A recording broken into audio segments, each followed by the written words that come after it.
कहानी की शुरुआत होती है आज से करीब 10 साल पहले, साल 2016 में, जब मुस्कान रस्तोगी अपने माता पिता और नाना के साथ मेरठ के एक छोटे से साधारण से घर में रह रही थी। घर की दीवारें पुरानी थीं, छत पर पंखा धीरे धीरे घूमता था और बाहर गली में बच्चों की हंसी खुशी की आवाजें आती रहती थी। मुस्कान के नाना एक जाने माने ज्योतिषी थे। उनके नाम की दूर दूर तक चर्चा थी। रोजाना सुबह से शाम तक उनके घर लोगों की भीड़ लगी रहती थी। कोई अपनी कुंडली दिखाने आता, कोई शादी ब्याह की तारीख पूछने, तो कोई भविष्य जानने। नाना जी कुर्सी पर बैठे माला जपते हुए हर किसी की समस्या सुनते और समाधान बताते। इन्हीं भीड़ भरे दिनों में एक युवक नियमित आने लगा था, सौरभ राजपूत। लंबा कद, साफ सुथरा चेहरा, आंखों में एक अजीब सी गहराई। सौरभ अक्सर नाना जी से अपनी कुंडली के बारे में बातें करता, लेकिन जैसे जैसे उसके आने जाने का सिलसिला बढ़ा, उसकी नजर बार बार मुस्कान पर ठहरने लगी। मुस्कान उस समय घरेलू कामों में व्यस्त रहती थी, कभी चाय बनाती, कभी नाना जी के लिए पानी लाती। पहली नजर में ही सौरभ को मुस्कान से बेपनाह प्यार हो गया। उसके दिल में एक तूफान सा उठा, वो खुद को रोक नहीं पाया। धीरे धीरे दोनों के बीच बातें शुरू हुईं। पहले तो सिर्फ हेलो हाय, फिर लंबी बातें, फिर रात को छुपकर फोन पर घंटों बातें। मुस्कान भी सौरभ की सादगी, उसके प्यार भरे शब्दों और उसकी मेहनती प्रकृति से प्रभावित होने लगी। दोनों एक दूसरे से मिलने के बहाने ढूंढने लगे, कभी नाना जी की सलाह के बहाने, कभी घर के बाहर गली में। प्यार बढ़ता गया। दोनों ने फैसला कर लिया कि अब वे एक दूसरे के बिना नहीं रह सकते। जिंदगी भर साथ बिताने का वादा किया। लेकिन हर प्रेम कहानी में बाधाएं आती हैं, और यहां भी आईं। दोनों के परिवार इस रिश्ते के सख्त खिलाफ थे। मुस्कान के माता पिता कहते, बेटी, जाति अलग है, घराना अलग है, कैसे चलेगा। सौरभ के घरवाले भी यही कहते, हमारी इज्जत का सवाल है। फिर भी सौरभ का मुस्कान के लिए प्यार इतना गहरा था कि उसने सब कुछ दांव पर लगा दिया। मुस्कान भी सौरभ से उतना ही प्यार करती थी। आखिरकार मार्च 2016 में दोनों ने परिवार के विरोध को ताक पर रखकर भागकर कोर्ट मैरिज कर ली। छोटे से कोर्ट रूम में सिर्फ 2 गवाहों के सामने दोनों ने हां कह दी। कुछ महीनों बाद जब माहौल थोड़ा शांत हुआ तो दोनों परिवार भी इस शादी को मान गए। शादी के बाद सौरभ मुस्कान को अपने परिवार के घर ले गया। अब सौरभ, मुस्कान और सौरभ के माता पिता एक ही छत के नीचे रहने लगे। घर छोटा था, लेकिन खुशियां थी। सौरभ पेशे से मर्चेंट नेवी में काम करता था। उसे अक्सर देश से बाहर समुद्र पर महीनों रहना पड़ता था। शादी के कुछ महीने बाद ही वो अपनी ड्यूटी पर विदेश चला गया। लेकिन सौरभ के जाते ही घर का माहौल बदल गया। मुस्कान और उसके सास ससुर के बीच रोज छोटी छोटी बातों पर झगड़े होने लगे। कभी खाने का स्वाद, कभी घर के काम, कभी पुरानी बातें। मुस्कान हर रात सौरभ को फोन करके रो रो कर बताती, सौरभ, मुझे यहाँ बहुत तकलीफ हो रही है। वे लोग मुझे रोज टॉर्चर करते हैं। सौरभ दूर समुद्र पर बैठा फोन कान से लगाए परेशान रहता। उसे लगा कि शायद उसके माता पिता अभी भी मुस्कान को पूरी तरह स्वीकार नहीं कर पाए हैं। एक दिन मुस्कान ने फूट फूट कर रोते हुए कहा, मुझे इनके साथ नहीं रहना। या तो तुम आ जाओ या मुझे ले जाओ।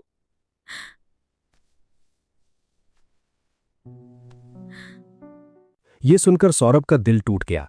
वो मुस्कान से इतना प्यार करता था कि अपनी पत्नी को किसी भी तकलीफ में नहीं देखना चाहता था। इसलिए शादी के सिर्फ 6 महीने बाद सौरभ ने अपना नौकरी का कॉन्ट्रैक्ट तोड़ दिया और भारत वापस आ गया। वापसी के बाद सौरभ और मुस्कान ने फैसला किया कि वे किराए का घर लेकर अलग रहेंगे। सितंबर 2016 में दोनों मेरठ के ब्रह्मपुरी इलाके में एक छोटे से किराए के मकान में शिफ्ट हो गए। घर पुराना था, लेकिन उनका अपना था। दोनों ने घर को सजाया, नई शुरुआत की। 3 साल बाद 2019 में उनकी जिंदगी में सबसे बड़ी खुशी आई। उनकी बेटी पीहू का जन्म हुआ। पीहू के आने से घर रोशन हो गया। सौरभ पीहू को गोद में लेकर घंटों खेलता। मुस्कान मां बनकर खिल उठी। सब कुछ ठीक ठाक चल रहा था। धीरे धीरे सौरभ को आर्थिक परेशानियां घेरने लगी। बेटा बनने के बाद उसकी जिम्मेदारियां कई गुना बढ़ गई थीं। बेहतर जीवन, अच्छी पढ़ाई, भविष्य की चिंता। आखिरकार 2023 में सौरभ ने अपने एक दोस्त के साथ लंदन जाने का फैसला किया। वहां उसने एक मॉल की बेकरी शॉप में नौकरी शुरू कर दी। दिन रात की मेहनत। सौरभ हजारों मील दूर अजनबी देश में अकेला पसीना बहाता। हर शाम वीडियो कॉल पर मुस्कान और पीहू से बात करता।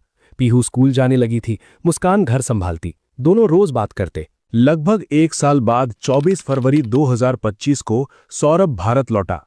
वो अपनी पत्नी और बेटी के साथ जन्मदिन मनाने आया था। 28 फरवरी 2025 को उसने पीहू का 6ठा जन्मदिन धूमधाम से मनाया। केक काटा, गिफ्ट्स दिए, हंसी खुशी से घर गूंज उठा। तीनों बेहद खुश थे।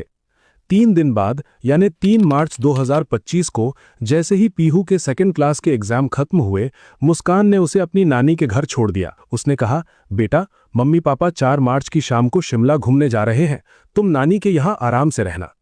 सौरभ रोज अपने माता पिता के घर से रात का खाना लाता था। 4 मार्च की शाम जब वो घर नहीं पहुंचा तो उसके भाई राहुल ने डिनर के बारे में पूछा। सौरभ का मैसेज आया, भाई मैं मुस्कान के साथ घूमने निकल गया हूं, कुछ दिन बाद लौटूंगा। 2 दिन बाद 6 मार्च को सौरभ की बहन ने भी पूछा।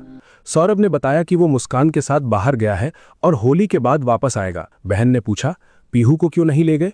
सौरभ ने लिखा, जहां हम हैं वहां 10 डिग्री तापमान है, पीहू की तबीयत खराब हो सकती है।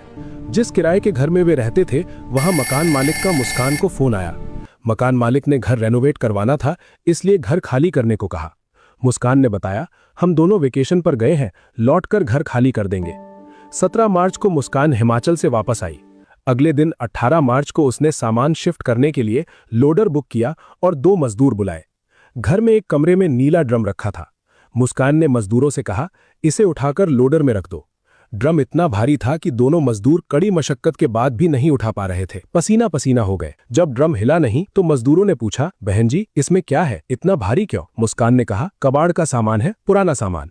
इसी बीच गलती से ड्रम का ढक्कन खुल गया और अंदर से तेज सड़ांध भरी बदबू आने लगी। बदबू इतनी तेज थी कि एक पल भी खड़ा होना मुश्किल था। दोनों मजदूर डरकर काम छोड़ भाग खड़े हुए। कुछ देर बाद मकान मालिक ने मुस्कान को बुलाया तो वो वहां से गायब हो चुकी थी। वो सीधे अपने माता पिता के घर पहुंच गई। मुस्कान बेहद घबराई हुई, चेहरा पीला पड़ गया था। जब उसके पिता ने पूछा, बेटी सौरभ कहाँ है, तो मुस्कान फूट फूट कर रोने लगी। उसने कहा, पापा सौरभ अब इस दुनिया में नहीं है, उसके परिवार वालों ने उसे मार डाला। वे सौरभ पर मुझे तलाक देने का दबाव बना रहे थे। सौरभ मुझसे इतना प्यार करता था कि वो मानने को तैयार नहीं था, इसलिए उन्होंने उसे मार दिया। इधर मुस्कान घर में ये दिल दहला देने वाला खुलासा कर रही थी, उधर दोनों मजदूर सीधे पुलिस स्टेशन पहुंच गए और सारी बात बता दी।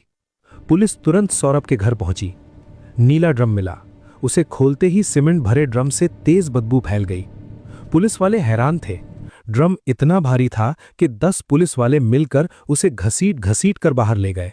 बड़ी मुश्किल से लोडर में डालकर पोस्टमार्टम हाउस भेज दिया। ड्रम के अंदर सीमेंट जमा हुआ था।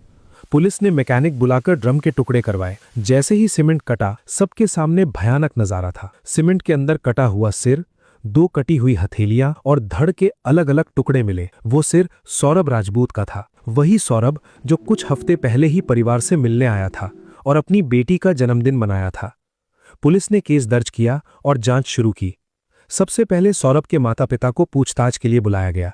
उन्होंने बताया, हमारा सौरभ से रिश्ता बहुत अच्छा था, मुस्कान को भी हम बहू के रूप में स्वीकार कर चुके थे। जब पुलिस ने मुस्कान का आरोप बताया तो उन्होंने कहा, हाँ शुरू में हम इस शादी से खुश नहीं थे, लेकिन बाद में सब ठीक हो गया था। हम अपने बेटे को क्यों मारते? अब पुलिस का शक मुस्कान पर गया। मुस्कान को हिरासत में लिया गया। पूछताछ में मुस्कान डरी हुई लग रही थी। सख्ती करने पर वो पूरी तरह टूट गई और जो खुलासा किया वो सबको चौंका गया। मुस्कान ने बताया कि 2019 में पीहू के जन्म के बाद उसकी जिंदगी में एक मोड़ आया। उसे अपने पुराने स्कूल के एलुमनाई व्हाट्सएप ग्रुप में ऐड किया गया, जहां वो 8वीं तक पढ़ी थी। ग्रुप में साहिल शुक्ला नाम का लड़का था। दोनों बचपन में क्लासमेट थे, लेकिन खास दोस्ती नहीं थी। साहिल ने 8वीं के बाद स्कूल छोड़ दिया था। व्हाट्सएप पर दोनों की लंबी लंबी बातें शुरू हो गई। मुस्कान घर में अकेली रहती थी, इसलिए साहिल उसे टाइम पास लगा। धीरे धीरे मुलाकातें शुरू हुईं। सौरभ लंदन में मेहनत कर रहा था तो मुस्कान घर पर साहिल को बुलाने लगी। लेकिन साहिल कोई साधारण लड़का नहीं था, वो हार्डकोर ड्रग एडिक्ट था। दिन रात गांजे के नशे में रहता था। उसने मुस्कान को भी इस लत में फंसा दिया। मुस्कान अब साहिल के साथ नशे की दुनिया में खोने लगी। पड़ोस के लोग ये सब देख रहे थे कि सौरभ की गैर मौजूदगी में एक अनजान लड़का रात भर घर पर रहता है। आखिर एक पड़ोसी ने लंदन में सौरभ को सच्चाई बता दी। सुनकर सौरभ का दिल टूट गया। उसने मुस्कान से पूछा तो मुस्कान ने उल्टा झगड़ा शुरू कर दिया। उसने कहा, विश्वास करना है तो करो, वरना मुझे कोई फर्क नहीं पड़ता। मैं वही करूंगी जो मुझे करना है। 2023 में जब सौरभ भारत आया तो उसने समझाने की कोशिश की, लेकिन मुस्कान ने नहीं मानी। रोज झगड़ों के बाद सौरभ ने तलाक की फाइल कर दी, लेकिन मुस्कान के माता पिता ने समझाया और पीहू का नाम लेकर मनाया। सौरभ का दिल पिघल गया। उसने तलाक रोक दिया और मुस्कान को एक और मौका दे दिया। ये सौरभ की सबसे बड़ी गलती साबित हुई। सौरभ लंदन वापस गया तो मुस्कान फिर आजाद हो गई। साहिल का आना जाना शुरू हो गया। अब उनका रिश्ता सिर्फ नशा नहीं बल्कि प्यार में बदल चुका था। साहिल अपनी मां की मौत के सदमे से गुजर रहा था। वो नशे और काले जादू का सहारा लेता था। उसके कमरे में तांत्रिक चिन्ह, खून से सने ड्रैगन, शैतान की तस्वीरें और हर तरफ 666 लिखा होता था। मुस्कान चालाक थी। उसने स्नैपचैट पर फेक अकाउंट बनाया और साहिल की मरी हुई मां का नाम रखा। उस अकाउंट से 136 मैसेज भेजे। साहिल नशे में मान गया कि उसकी मां की आत्मा बात कर रही है। मुस्कान ने मां बनकर लिखा कि मुस्कान बहुत अच्छी है, उसकी बात मानो। जब साहिल पूरी तरह कंट्रोल में आ गया और शादी की जिद करने लगा, तो मुस्कान ने आखिरी मैसेज भेजा, मुस्कान सिर्फ तुम्हारी है, लेकिन इसके लिए सौरभ का वध करना होगा। नवंबर 2024 में सौरभ ने फोन करके बताया कि फरवरी में घर आ रहा है। मुस्कान घबरा गई। उसकी आज़ादी छिनने वाली थी। बस यहीं से सौरभ की मौत का काउंटडाउन शुरू हुआ। 22 फरवरी 2025 को सौरभ के आने से 2 दिन पहले मुस्कान डॉक्टर के पास गई। डिप्रेशन का बहाना बनाकर नींद की गोलियां लिखवाईं। फिर इंटरनेट से हैवी स्लीपिंग पिल्स सर्च की। पर्चे पर नाम लिखकर भारी मात्रा में गोलियां खरीद लीं। उसके बाद शारदा नगर बाजार गई। चिकन काटने का बहाना बनाकर 800 रुपए में 2 बड़े चाकू, उस्तरा और बड़े पॉलीबैग खरीदे। 24 फरवरी को सौरभ घर लौटा। 25 फरवरी मुस्कान का जन्मदिन था। उसने पहली कोशिश की। सौरभ की ड्रिंक में गोलियां मिलाईं, लेकिन सौरभ ने पी ही नहीं। Plan fail. फिर उसने 3 मार्च की तारीख चुनी। 3 मार्च की शाम पीहू के एग्जाम खत्म हुए तो मुस्कान ने उसे नानी के घर छोड़ दिया।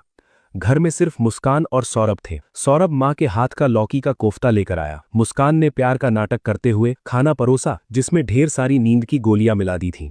थका सौरभ खाकर सो गया। जैसे ही वो बेहोश हुआ, मुस्कान ने साहिल को फोन किया।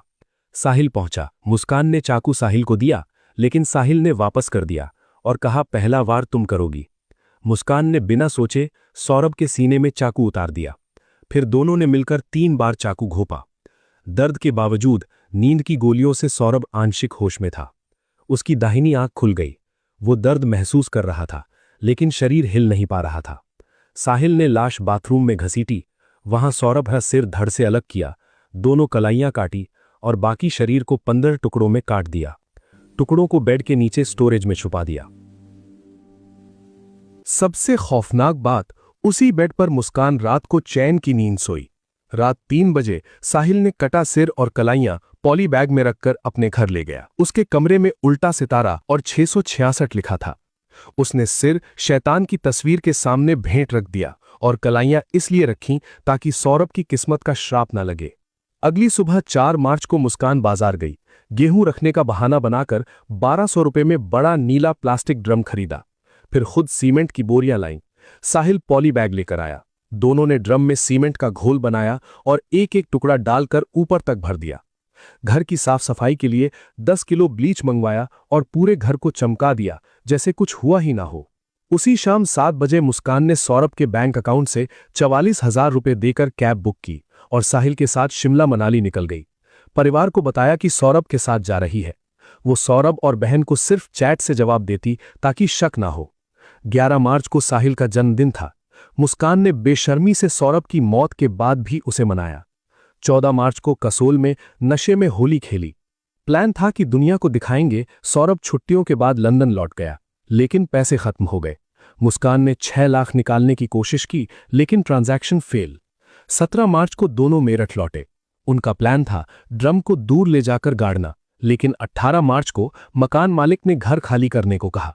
उसी वजह से ड्रम सामने आ गया और पूरा प्लान बिगड़ गया। आज मुस्कान और साहिल दोनों जेल में हैं। उन पर भारतीय न्याय संहिता की धारा 103 हत्या, 105, 238 और 61 के तहत केस दर्ज है। जरा सोचिए छोटी सी पीहू के बारे में। कुछ हफ्ते पहले ही उसने पिता के साथ जन्मदिन मनाया था। आज तक उसे नहीं पता कि पापा कभी नहीं लौटेंगे। परिवार ने उसे बताया कि मम्मी पापा लंदन चले गए।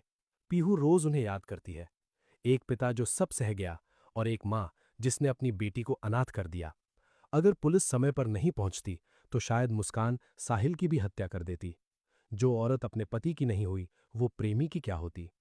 ये केस हमें सोचने पर मजबूर करता है कि इंसानियत और हैवानियत के बीच की लकीर कितनी पतली हो चुकी है। ये सच मेरठ के इतिहास में हमेशा काला धब्बा बना रहेगा। दोनों परिवार इंसाफ की गुहार लगा रहे हैं और देश की जनता इस खूंखार जोड़े के लिए फांसी की मांग कर रही है। दोस्तों, आपको क्या लगता है, मुस्कान और साहिल को कानून के अनुसार क्या सजा मिलनी चाहिए? अपने विचार कमेंट्स में ज़रूर बताएं। अगर ये कहानी आपको अंदर तक झकझोर गई है तो वीडियो को लाइक करें, ज़्यादा से ज़्यादा शेयर करें ताकि ऐसे चेहरे पहचाने जा सकें।